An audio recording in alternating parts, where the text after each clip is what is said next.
Hello, and welcome to that conference in the Wisconsin Dells. Today we have Matt. Hello.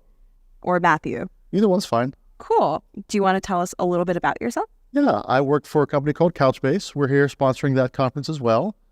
And we are a NoSQL JSON document database. And we're just here trying to get the word out to developers, let them know that we have a great database they can try out that can help them in a lot of ways. Very cool. Very cool. So what are the primary use cases for your guys' database?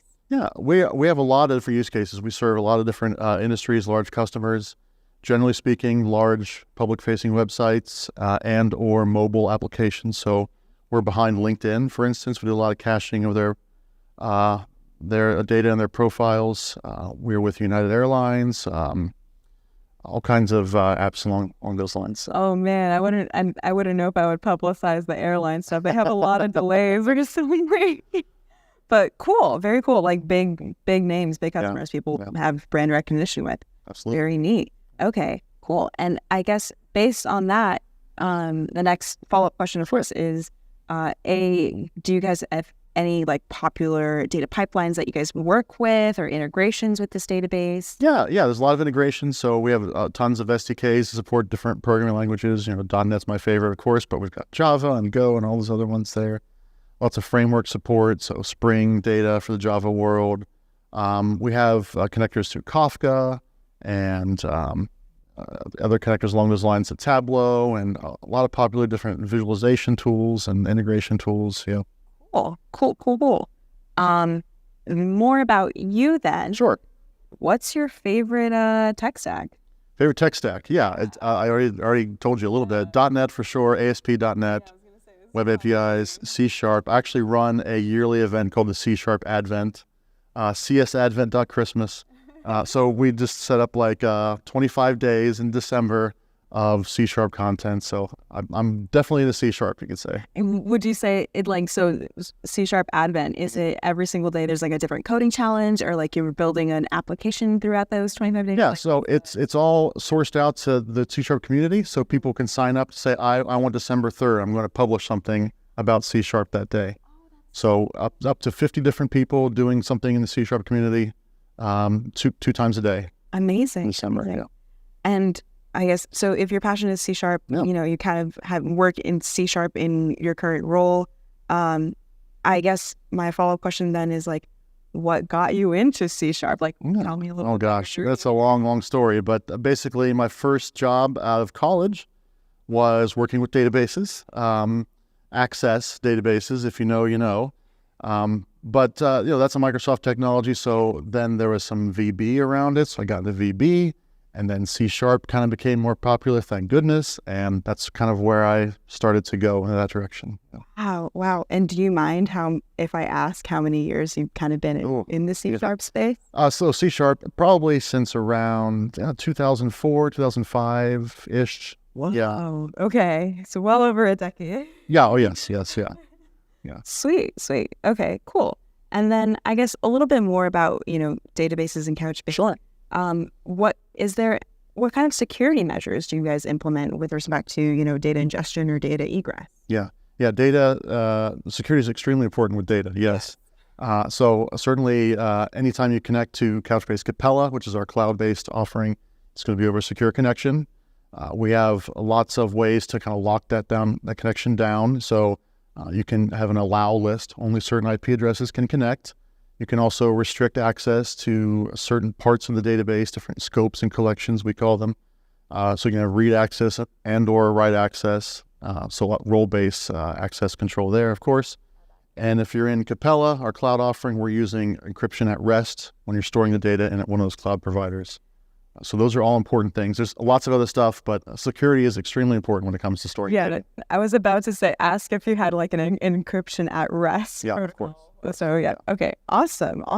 Okay, and then I guess, do you have any questions about Pangea? I know you expressed some excitement. Yeah, I was looking at the website today. It looked really interesting because it's a lot of different useful APIs that I can use to help me solve security issues in my code.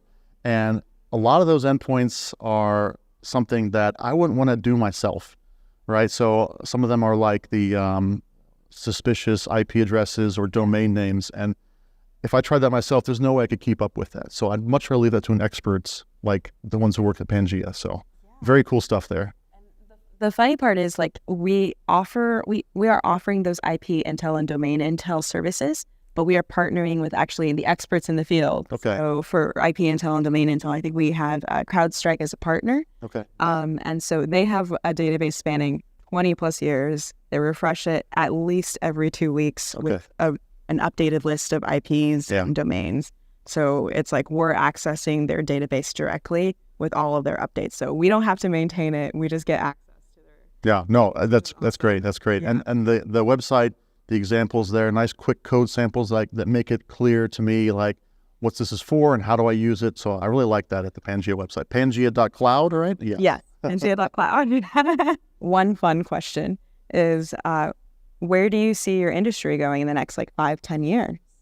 Oh gosh. Well, I mean, right now everyone's into AI and what generative LLMs can do, and I'm very interested in that as well.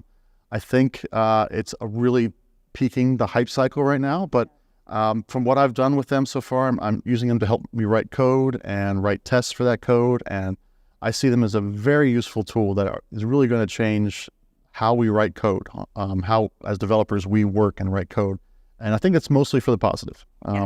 Not going to be perfect. There's going to be some bumps and people copying, pasting right from ChatGPT, just like they did from Stack Overflow. So we're going to see some of that. But for the most part, I think it's a good thing.